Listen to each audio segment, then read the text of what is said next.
Good morning, good afternoon, good evening, from wherever you're watching me from. This is Sam Ongoro. Kindly subscribe, share, and like my YouTube channel. My YouTube name is Sam Ongoro. Now, today I want to talk to men. Nataka kuzungumza na wanaume wenzangu. You know, sometimes during these tough economic times, we need to talk to one another. And as much as our children are growing up very fast, don't forget we are equally getting old. You know, I meet parents out here who are saying, oh, you know what, Sam, hey, I'm so proud of my baby girl. I'm so proud of my son. Hey, the other day it was 2 years and now they are 4 years. Or the other day was 7 years and now it's 10 years. That is true, and there's nothing wrong with that. However, don't forget, as they are growing fast, so as we are aging equally the same. So what am I trying to say? What I'm trying to say here is to advise my fellow men, my brothers, as I always say, enjoy life. This life has no rehearsal. But remember, there is tomorrow. My brother, in everything that you do, just bear in mind there are consequences that comes with whatever that we do. The choices that we make, they have consequences. And when those consequences come, my brother, believe me, you'll have to face them head on. So what am I trying to say here? All I'm trying to advise men is make wise choices, bearing in mind that tomorrow kitakuramba. Honestly, bear in mind tomorrow is coming. My brother, now we are energetic. Like the Bible says, when I was a baby, I used to think like a baby. Now I'm an adult, I must also think like an adult. Uwezi kuwa ulikuwa unafikiria kama mtoto na umekuwa mtu mzima bado ufikirie kama mtoto, haiwezekani. What I'm trying to do here is to advise my fellow men to adjust to life as we keep aging. Sile vitu tulikuwa tunafanya tukiwa watoto, sasa tumekuwa watu wakubwa. Let's do things that are pertaining mature adult people. We are getting old. Retirement is knocking at the door. My brother, it will get a point in life where you cannot do things the way we are doing them now. Itafika mahali hata kazi huwezi fanya. Kuna vitu tunafanya saa hii that ikifika hapo mbele hatutaweza kufanya. And hiyo nayo ni ukweli. That's the naked truth. But what I'm trying to say is, jiweke kakitu. Weka kakitu chako asamani. Keep something aside for you, my brother. Who is a beneficiary of marriage? Believe it or not, it is a woman. It's your wife. Your wife is the big beneficiary of marriage. Now you have children. When your children are young, as a man, you are the head of the family. You can control and dictate everything that happens in your family. If you decide mutarara ancha, yes, they will sleep hungry. You know, when they are growing up, these kids, we have control of our family. Unaweza koa, familia inaanza kutetemeka. But my brother, as your children are growing up, you are losing control of your family little by little. Little by little, my brother, your children will be in control of your family. Little by little, your wife is gaining power. She is gaining strength. The way you used to treat your wife when your children were young, you can never do the same when your children are adults, when your children are of working age. Some things that will sit you down and say, Daddy, hiyo mambo nafanya ilipitwa na wakati. You can't do that now. This is a 21st century. We don't do that. Respect our mother. I hired a guy. He's been working in my office. And I was talking to him. He's 27 years old. He's not married. He's a single guy. He lives with his parents. So I looked at him, and one time we were talking. A guy came there as a pastor, and he was preaching. And then he asked this guy, if you go home, you find your father beating your mother. I'm not here encouraging beating a wife. Hiyo nayo ilipitwa na wakati. But I'm giving an example. So this pastor asked my employee, if you go home, you find your father beating your mother, what would you do? A 27-year-old man looked at us and said, I will start beating my father so that he will not attempt that again. So the pastor told the guy, that's not how you do. You are supposed to stand in the middle. You're supposed to stand there and figure out what is the problem and separate them.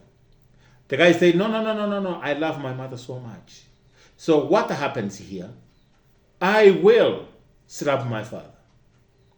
I looked at him and said, you will slap your biological father. He said, of course, my father should respect my mother. I don't want anybody to touch my mother. My brothers, we are all of age now. We're working. Tunaenda kibarua tunapata pesa yetu kidogo.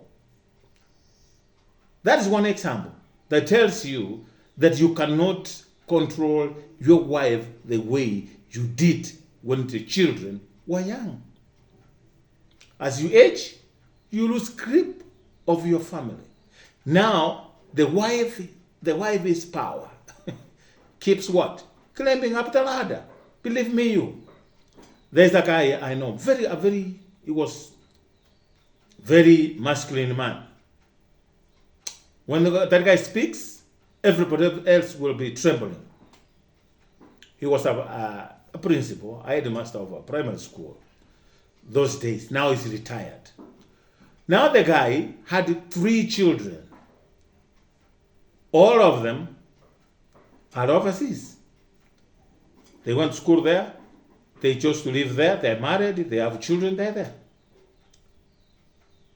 They realize that they're having a little problems with their father because the way he was treating the mother, they were not happy. Now guess what they did? They threw their mother. Their mother lives with them overseas. Now who is at home in a village? The father with a house girl and one samba boy. The guy has high blood pressure. The guy's diabetes. But the guy's at home. Who is in overseas? Who's in overseas? Who is smiling? The wife. The children are helping the father here, but very minimal. Who's taking it all? The mother. Now the mzee is at home. Sometimes when I go there, I stop by to say hello, to see how he's feeling. The man is so lonely. But yet when he was growing up, when he was young, our age, he could command the family. He could dictate what happens in a family. Remember, my brother, if this guy could be asked to give permission for the wife to go overseas, this guy could have refused. But he was not asked. He was ordered. The firstborn son called and said, Daddy, I've done everything, I've processed everything for my mother. My mother would be flying out on Friday. She'll be coming to spend some time with us here. Now, it's been 4 years. This man, his wife is in overseas. The guy is in a village with diabetes, high blood pressure, arthritis, and all of this. What I'm trying to say here, my brothers, Chiwekeka kitu so that we don't have to depend on our children entirely. Remember, our children also have their lives to live. So hatufai kutegemea watoto wetu, and now that we have invested everything in them, so now that when we age is our retirement benefits. Remember, you can educate your children, send them to good schools. But my brother, it's not a must that they help you as a father. So what I'm trying to say here is simple. What I'm trying to say is simple here. Now, chiwekeka kitu kando as a retirement benefit, my brother. Ukuwe na kakitu kako, hata ukitaka kwenda kununulia wasee chai, unaweza enda. Ukitaka kwenda kwa wasee ukutana mkunywe soda, you can. But not necessarily that if your children cannot send you even a penny, then my brother, you'll not move. Let us not depend on our children entirely.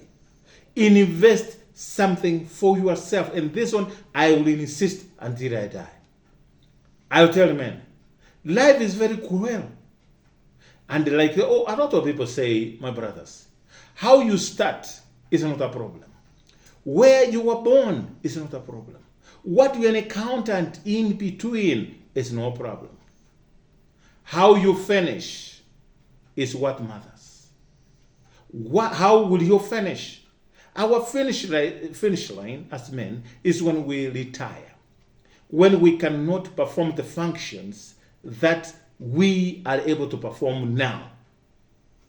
Now that we have gone to the village to interact with our kinsmen. You don't want to suffer. You've lived a good life.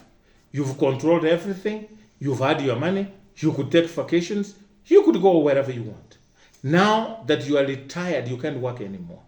My brother, you will not do that.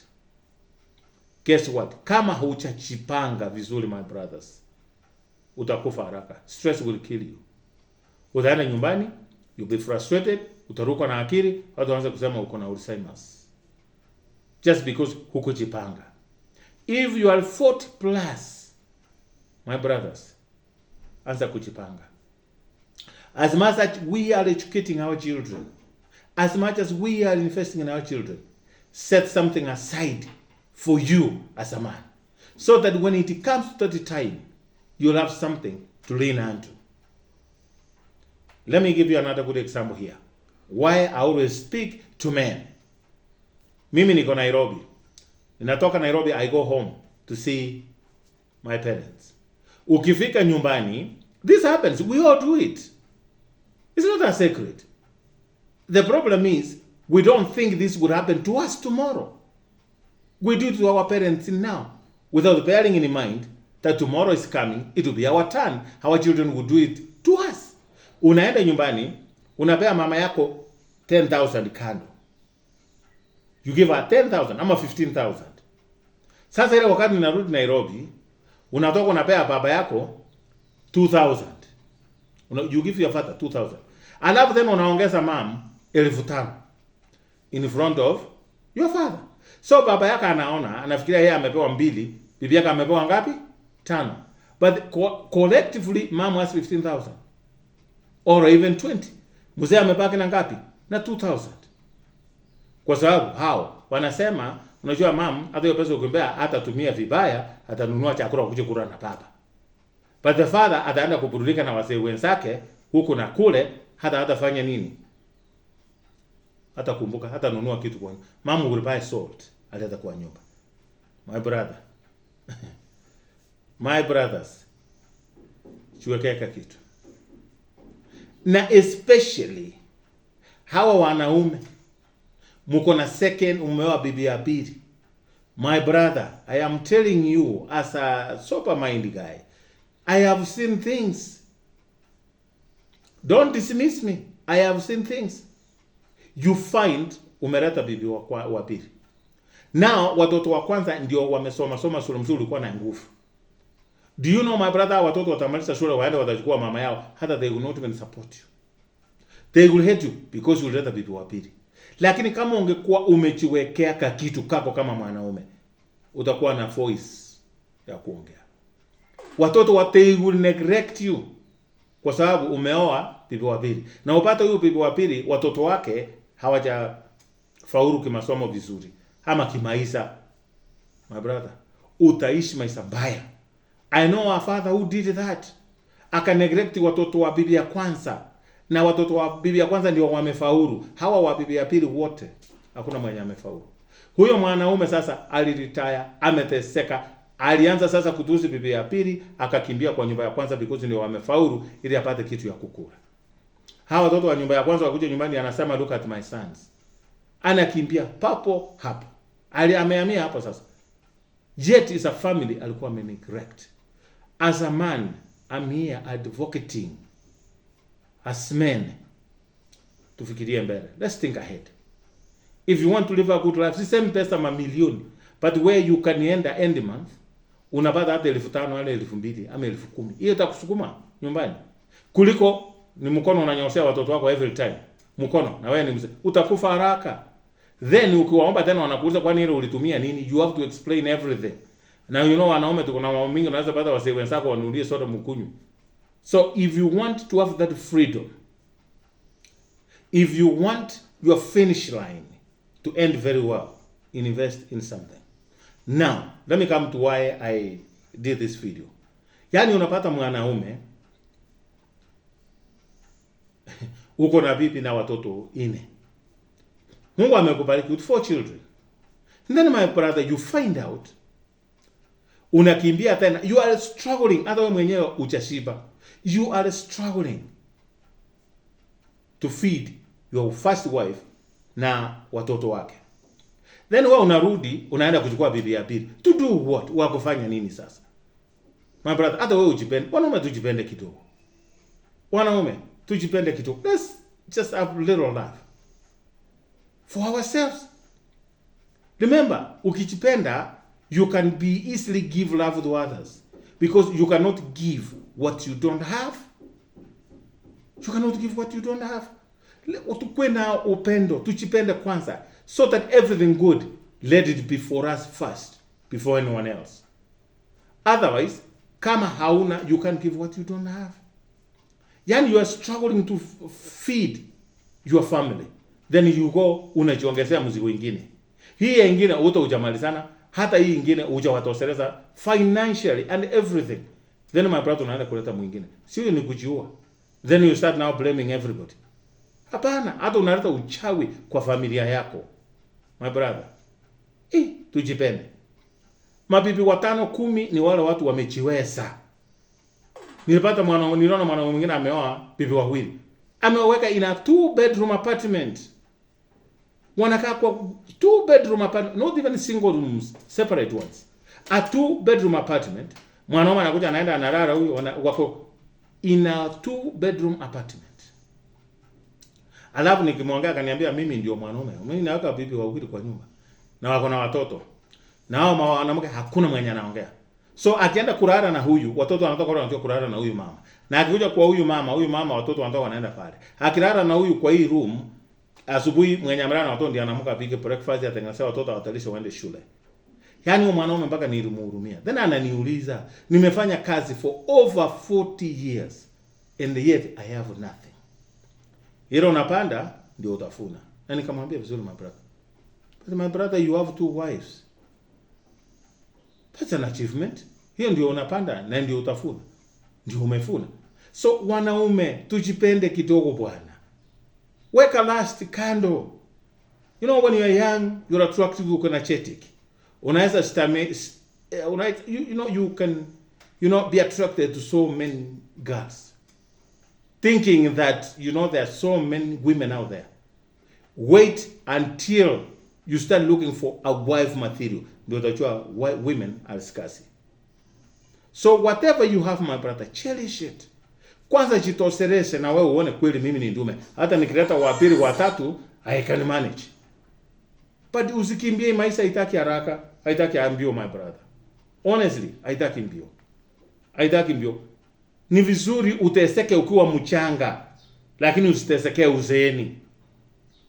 I've seen a lot of men wase wameretire wako nyumbani. They're suffering. They're suffering. They're going through a lot. These men are suffering kwa sababu hawakujipanga mapema. And I'm here to help you. Ukitaka kujua hawa wanawake hawakupendi, wanapenda what you have. Na my brother, wasichana wako hapa nje siku hizi, they can meet you mpaka upake mifupa, na utarudi kwenu hata una hata silipa. Lazima ukuwe mchanja. Hawa wanawake watakuacha kuoncheka ama ukose kabisa kidogo. Ndio nasangaa mwanaume akipata pesa kidogo tu, ila anafikiria akiongeza mshahara 1500 anaanza kufikiria kuongeza pia. Na yeye hata yeye mwenyewe hajajipanga kimaisha. My brothers, jipende. Alafu unapata mwanaume hakuna akili timamu, anaamuka vizuri anaongea na bibi yake, anamwambia my wife, hii maisha imetufikisha mwisho, hatuna kazi, hatuna what to do. Mwanaume anaamuka anaambia bibi yake, go to Saudi Arabia ufanye kazi, mimi nitakaa na watoto. Your wife ana agree, anaenda Saudi Arabia, anafanya kazi, anatuma pesa nyumbani. Ukweli anatuma pesa, anakutumia pesa kama husband, hatumii wazazi wake, hatumii sister, anakutumia wewe like the husband, ili mjinue kimaisha, uishi vizuri. Na wewe mwanaume na ujinga yako, hiyo pesa ndio unakula na wanawake. Yaani sasa umepata pesa, unasahau bibi yako, sister sacrificing for you to live a better life, for you to live a good life. Unakimbia na wanawake, wanawake wote ni wako. Ukiona mwanamke mzuri, huyo ako na nyasi kidogo, huyo ni wako. Ukiona hawa chocolate, ukiona hawa rangi ya tao, ni wako. My brother, I saw a guy, the wife sacrificed in Saudi Arabia for 5 good years. That lady is back home. The guy has nothing. Alikuwa anamtumia picha WhatsApp, anaenda anapiga nyumba ya brother yake ilikuwa inachengwa, anamtumia, anamdanganya ni yake. The wife amerudi Kenya, hawana kitu, mpaka huyo mwanamke ameenda under depression. She's depressed. Na hana pesa ya kununua antidepressant. Hata the husband hana, amekula na amezaa watoto wangapi? 2 nje. Amezaa watoto 2 nje. Yani the wife was sacrificing. Hata wanaume amuchipendi. Hata sisi wanaume saa zingine tujipende tu. Yani bibi ameenda angangane uinue to lift our living standards. Hiyo hatuoni. Sasa mnageuka tena, mnakuwa vitu vingine. Na wewe unakula pesa na wanawake. Sasa wanawake hawakutaki, bibi yako amerudi, hauna kitu. Because how you are financing their lifestyle ni through your wife's money. Hard earned cash. Hey wanaume. Sasa na wewe utajiita the head of the family because wewe ndio kichwa wa poma. Your wife trusted you as the head of the family. Umeangusa. You are a disgrace to manhood. If this guy could watch this video, my brother, you are a disgrace to manhood. You don't deserve to be the head of the family. Na ndio nasemanga kila wakati. Kuna ukiona mtu ako mjinga akiwa mdogo, hata wajinga uzeeka. So usiheshimu miaka kama hii nywele nyeupe. Hata wajinga ufanya nini? Uzeeka. Simple and straight. Imagine mwanaume amekula pesa, bibi yake amerudi Kenya. Alikuwa anamtumia pesa. Mwanaume amekula over 8 billion. Amemaliza yote. Hakuna nyumba alijenga. The wife came back kwa ile nyumba. Alimwacha ya mapati ya udongo. That's where the guy is. A 1-bedroom house. That's where the guy is. Now everybody is telling the woman, look at your husband, amezaa watoto nje, amefanya. Huyu mwanamke amepata depression instantly. Wanaume, hata tujipende kidogo tu. Tujipende tu kidogo. Yaani mwanamke ameenda ameng'ang'ana, hakuinue maisha yako, na wewe at least uishi maisha mzuri. Wewe mwenyewe umeirarua. Mimi hata ni wanawake wanafunja familia zao kutumia mikono yao. Kumbe hata sisi wanaume tunafunja the same. Na mtoto wenyewe ameenda through depression. She went there sacrificing, thinking that her life has changed for better. Then the head of the family ndiye amerarua hiyo pesa, akafanya nini? Akamaliza. Wanaume, si hata tu tujipende kidogo. Man. Another guy. Bibi yake ameenda ameng'ang'ana, amemtumia pesa. Akaenda akanunua samba. Hiyo samba akaenda Na yeye anang'ang'ana na wasichana tu, akarara na wasichana wengi. Akaenda akarara na msichana ako underage. Bibi amenunua samba, alimtumia pesa. 2 years down the road, the guy amerara na mtoto ako underage, amebeba mimba, akapelekwa kotini. Now pesa ya lawyer nini aliuza hiyo samba. Now the wife has 1 year left to come. Na sasa anamtumia pesa wachenge. Hajamwambia ameuza hiyo samba. Ameuza. Na kitu ameuzia ni kitu ya ujinga. Because my brother, you can control your mind. Everything starts and ends in your mind. You can control yourself. My brother, if you can't control yourself, then I don't know who will control you. Lust is dangerous, my brothers. Lust is dangerous. I am telling you today, kama bibi yako ameenda Katari, ameenda Saudi Arabia, ameenda wapi kung'ang'ana, my brother, na amekwambia chenga, kura kidogo, lakini invest. Don't waste your money in things that don't matter. Your body count may be there on the roof, but my brother, how you finish, nobody will be interested to know your body count. You will not be a champion. There is no certificate that you will get. There is nothing that you will get. Then how can you be a role model to your children if you, the head, what you're doing, haiambatani na kuwa the head of the family? Wanaume, tujipende tu. All I'm asking men ni kujipenda. Actually, I don't understand some men. I absolutely don't understand men. Yaani unapata mwanaume ameng'ang'ana asa hajisaidi. Na hao wasichana vitu mzuri hazihizi. Hata the Bible inasema the beautiful ones have not yet been born. So utaendelea tu kukimbisa happiness, and yet you have a wife. Na kila kitu ya huyo bibi yako na huyo naenda kutafuta, it's in the same place.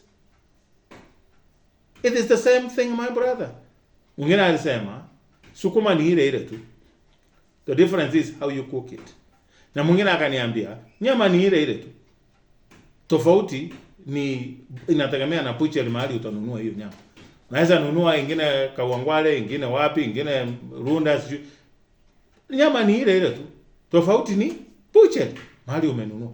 That's the only difference. That's the only difference. Alafu niliona mwanaume mwingine mzee mzima ambaye ni chief. A chief wa kijiji. The guy is a chief. Alikuja akapata bibi yake anafanya usharati na a police officer. Yaani mwanaume mzima ako na akili zake sote, akabeba kamba akaenda akajinyonga. A 53-year-old man. Yaani unabeba kamba unajinyonga because your wife has slept with a police officer. Sasa hiyo imekusaidia aje, my brother? How has that helped you? Umekufa umeenda. Sasa hata ndio umeacha bibi yako aendelee na huyo askari, even better knowing hauko. You are there. Mahali umeenda hautakawai amuka. Now you've left them to enjoy. Yaani unajua kwa sababu bibi yako amerarwa na police officer. My brother, nikuulize, ukimpata alikuwa bikira, alikuwa si virgin. Si alikuwa saa pitwa. Sasa na huyo amepita, si ungemwacha tu. Kwa nini unajua? Why are you taking your life? What message are you sending to our youth? Ni message gani unatuma to our young people? Wanaume hata sisi saa zingine tujipende. Alafu yani unapata bibi yako and the other thing that really puzzles me with men nowadays, and men of sound mind, unakuja unapata bibi yako hako na affair. Unapata huyo bibi yako na huyo mwanaume, sasa unaua mwanaume, unawacha bibi, unaenda chera, unaacha your wife free. Ama unawao wote unaenda chera. How has that helped you? My brothers, kama umepata mtu Mungu amekuonyesha mapema tabia ya bibi yako, God has revealed who your wife is. Just let her be. The only little word you can give a cheating wife ni kumwachia huyo wanacheat na yeye waendelee na maisha, na wewe uendelee, my brother. Maybe God is blessing you with a better woman, and here you are taking your life away because of a woman. This woman, my brother, is not your sister, it's not your brother, it's not your mother, it's not your God. And when you take your life away, guess what? Your family have lost a brother, Your parents have lost a son. So how does that help anyone? Hii mapenzi nayo si ya lazima. Love is not by force. Love is supposed to be given freely. And if it cannot be given freely, my brother, let it be. Nawa mikono. Sema, I gave it my best. It didn't work. It was never meant to be. And God will bless you tomorrow. Na usiende na majungu kuchukia mtu. I met another guy. Bibi yake amempata. Na messages kwa simu na picha za wanawake wakiwa uchi wakitumia wakiongea wana cheat. Na huyu mwanaume na yeye na akili zake timamu anaenda kwa uganga, anataka kuua bibi yake. Na she's the mother of his children. How dare you think like that? My brother, your children will not forgive you. That is the mother of your children. Respect your children. Let them not grow up without a mother. Don't do that. Mwacha aende na huyo, mubariki. Bless her. So that she can go with that guy. And my brother, God will bless you. Don't try to harm someone.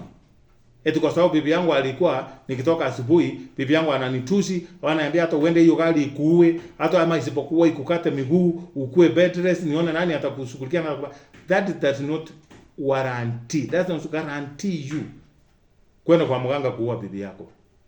That does not give you an opportunity. My brother, when they go low, go up. And let me tell you, my brothers, a woman, when she's angry, when a woman is upset, half of the things she says, she don't even mean them. Absolutely. She don't mean half of the things that she say. So don't take them serious. My brother. Na kama alikuwa na kutusi hivyo, na amekuondokea, ameenda, bless her.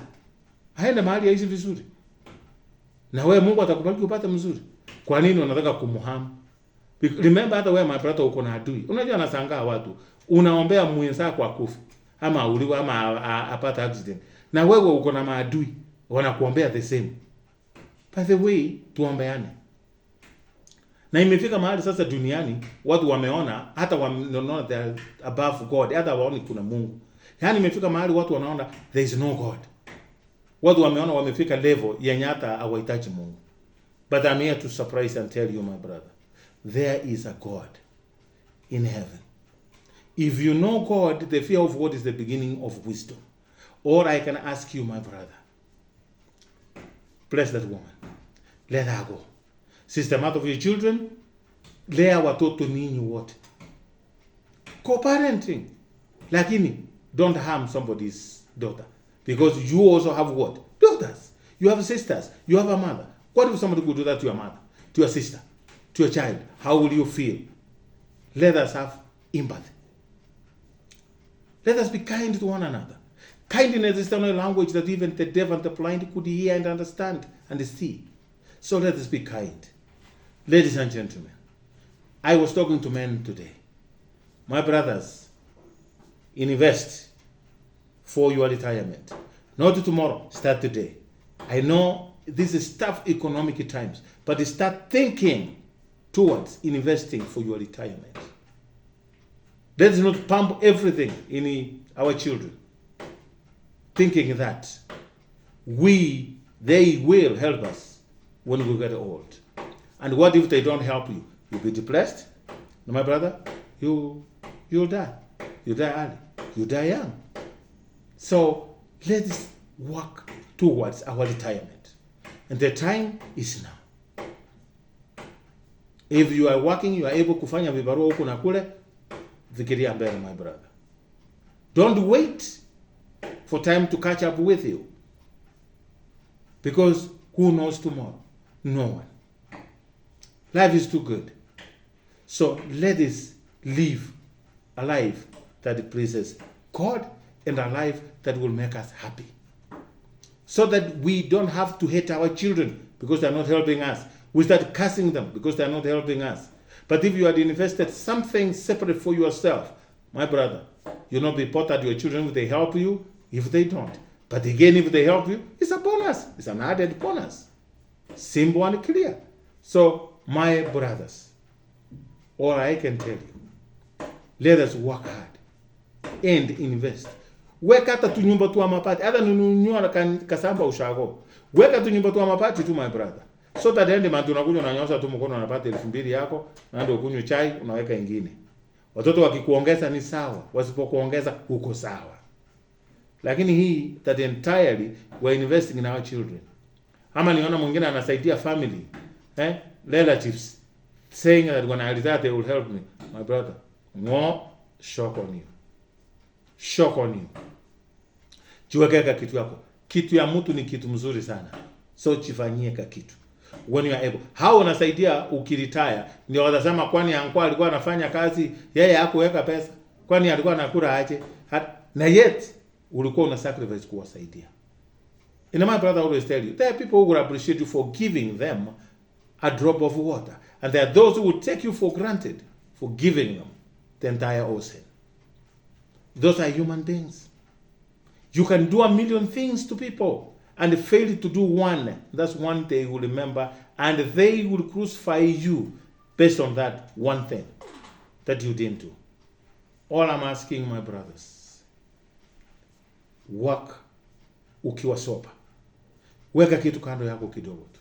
Hata nunua ng'ombe kama maziwa, anza kuweka tu. Usingoje upewe pesa ya retirement eti ndio unaenda kununua ng'ombe, ndio anza saa hii mapema. So that when retirement comes, utajua where to put your money. Thank you so much for subscribing to my YouTube channel. My YouTube name is Sam Ongoro. Till next time, may God bless you and bye-bye.